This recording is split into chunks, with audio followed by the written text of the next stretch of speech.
What if I told you that the Kali Yug, or the last dark ages mentioned in the Vedas, is already over? Most of you will not believe it to be true.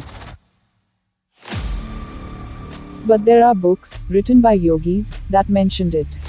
Even Sadhguru, an Indian yogi, told it once in his speech.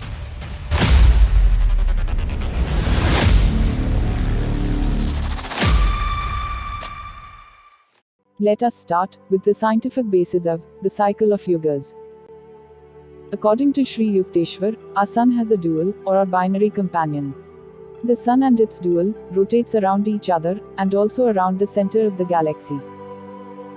According to ancient Hindu texts, the sun revolves around a grand center, called Vishnu Navi.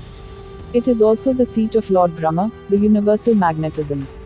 In scientific words, the Vishnu Navi is the giant black hole at the center of our galaxy.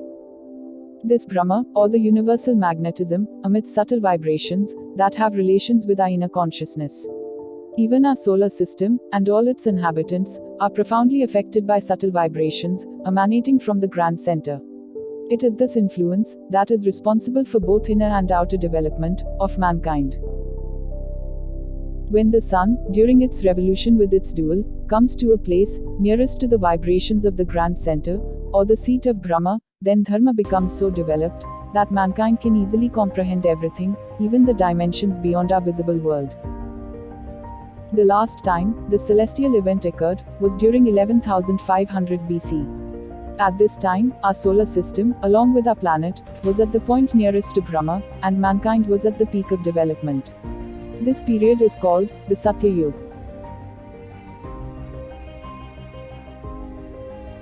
During this period, the spiritual power, or siddhis, are not limited only to yogis. As every human beings were yogis at that era. As they can comprehend all the dimensions, even those that lies beyond the perception of sense organs, beyond this visible materialistic world. And the remains of this ancient advanced civilization still lies in the present timeline. The evidence to prove this claim lies in the lands of Egypt. To this day, after thousands of years, we still don't know two basic things about the pyramids of Egypt. How they were built, why they were built, and by whom they were built. The construction of pyramids are calculated back to 2500 to 2900 BC, and there is intriguing evidence that the Great Sphinx can be much older than that. But no one is able to explain how was the primitive men capable of dealing with too many major construction challenges with such a degree of accuracy and skill. Also, out of 7 wonders of ancient world, only the Great Pyramid of Giza stands. And it will continue to stand even after the skyscrapers of today falls down. Not only the pyramids, there are many other examples that shows the ancient civilization was a lot more intelligent than we think. Evidences points out that the language that the ancients used to speak possessed a greater degree of structural and grammatical sophistication than all the modern languages. This language, named Sanskrit, can be traced back to 7000 BC. The list can go on and on, but this makes one thing clear, that mankind had highly sophisticated knowledge in the past, and much of it is lost between the several thousand years of then and now. Before 1700 AD, it was a dark era for the human race. As at this time, the sun moved to the farthest point from the grand center. Man was at his lowest development, filled with ignorance, since education had no value. For common population of that time, pleasures just meant eating, drinking, and sex. There was no quest of knowing, so science and spirituality was ignored. Also, due to lack of advancement, the average lifespan of men was only 40 years, due to diseases and famines.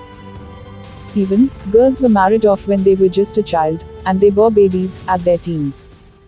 But, after the 18th century, there was a rapid development in the field of science, after the arrival of intellectual beings like Tesla, Newton, and Einstein. They changed the materialistic era of Kali Yug to the era of energy. They told the world that energy is the basis of all matter. And we entered the period of Dwapar Yuga. During Dwapar Yuga, the intellectual capacity of brain increases.